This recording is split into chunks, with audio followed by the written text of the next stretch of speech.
everyone's having a great day. Just want to start the video off by explaining what we're going to be doing today to the old 4230. We are going to be attempting to split this old beast in half. We got a PTO that is stuck. I believe the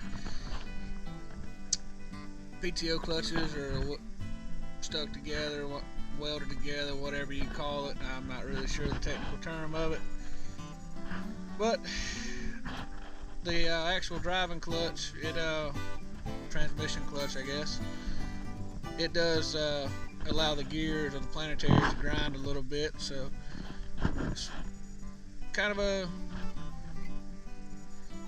all-in-one fix. I hope. I'm gonna put a new driving clutch in it, transmission clutch and PTO clutches and brake. This is my first time ever attempting to split a tractor. I've had a lot of guidance and I work on stuff all the time like this, so just on a heavy industrial environment. So we're gonna make an attempt at it. I'm not too nervous about it. I actually feel pretty confident. I've done a lot of research, looked at numbers, specs, and all this. I will say always do your research before you start anything like this, because yes, this tractor is old. It's early 70s model as far as I know, but it's still a lot to it. Very simple, all mechanical basically. That's why everybody loves these old things. But alright, I'm gonna quit yapping and get to work.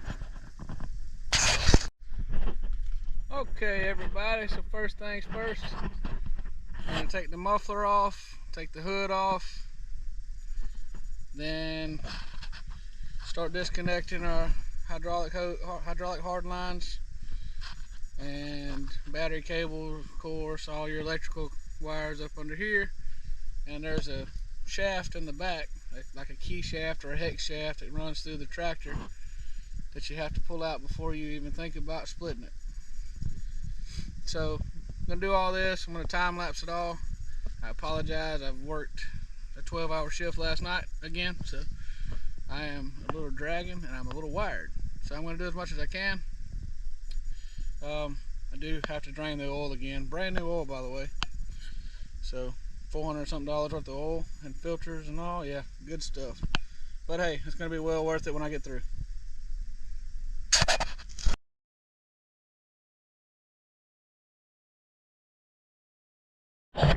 Okay, battery cables are off. Got that main line draining there. And I'm working on taking all the wiring off the firewall. I have to take all these hydraulic lines off for the steering and take this bracket off loose here. And all that should be good to go. And I have to unplug those harnesses there and all the stuff on that side. Maybe I've got in over my head. Haha, I've got plenty of time.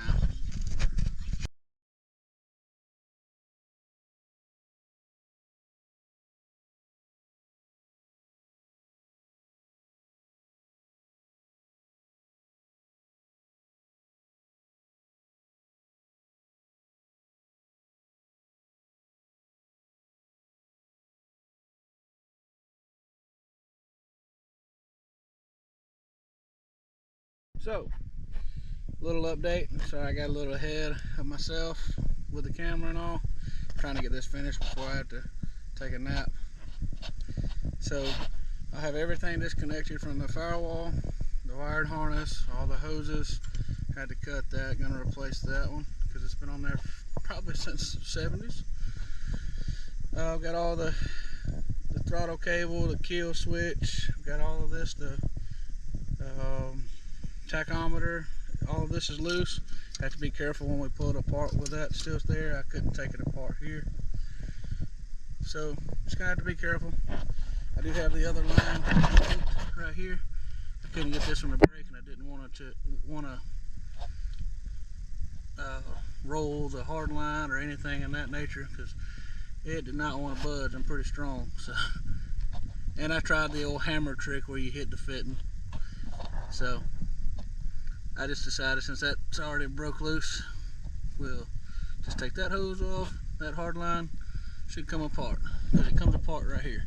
The idea is we're taking it apart here. Like I said, we have all this stuff disconnected from the firewall. I should have just taken it loose here. I don't know. I'll let you know on that one. I feel like I did the right choice here, because those lines will flex a little bit. Those won't. So, alright. Oh, that's good. I'm just double checking everything.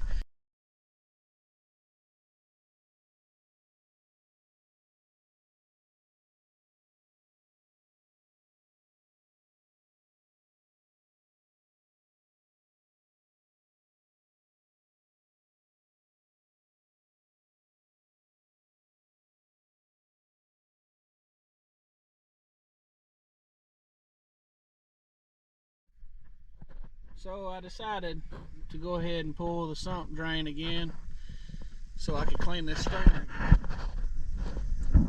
If you watched my last video of me servicing the hydraulic system, you know that the hydraulic system was very, very nasty. Like I said, this is my grandfather's tractor, this is new oil, so I can't afford to put another $400 in oil in it, and it's not really hurt other than dirt and contamination. So what I'll do is before I put it back in, I will screen it. I will run it through a very, very small screen, kind of like this right here. Before I put it in, I'll probably screen it 2 or 3 times. Okay, so we're back. Different day. Got a little tired yesterday, but today we will split this tractor. Alright, so I'm back to where I left off, trying to take the hexagonal shaft out of the rear end of the tractor that runs the hydraulic pump, I believe it is. John Deere did very good at tightening those bolts. I had this, I want to say it's a 12-inch pull handle, something like that, and another wrench, and my country strong self could barely break them. Thought they might have had some sealant on them, so I put a little heat on one. Didn't want to put too much because I was worried about it breaking. But kudos to John Deere back in the 70s, because good Lord, that thing was tight. But alright, I'm going to quit yapping and get back to it. Here we come.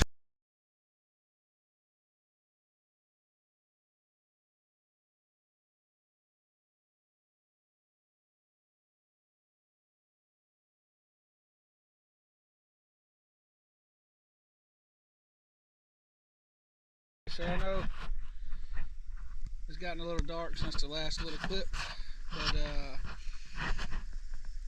I had a little small emergency I had to go handle, and the stands that my farming friend has that was going to let me borrow them, he's using them right now, so I had to go make something from scrap metal. Yeah, you see some lawnmower blades, you know, holding it together, but it's alright, it'll hold, I promise. But I guess we'll continue this project tomorrow. Alright, so had a little technical difficulty, had a water line bust out here last night and flooded my whole working area. But we're fixing to split the tractor. We're going to pick it up with that tractor, bring it over here and hold up on it and just kind of walk it out. And then we're going to put our homemade stand up on under there and go from there.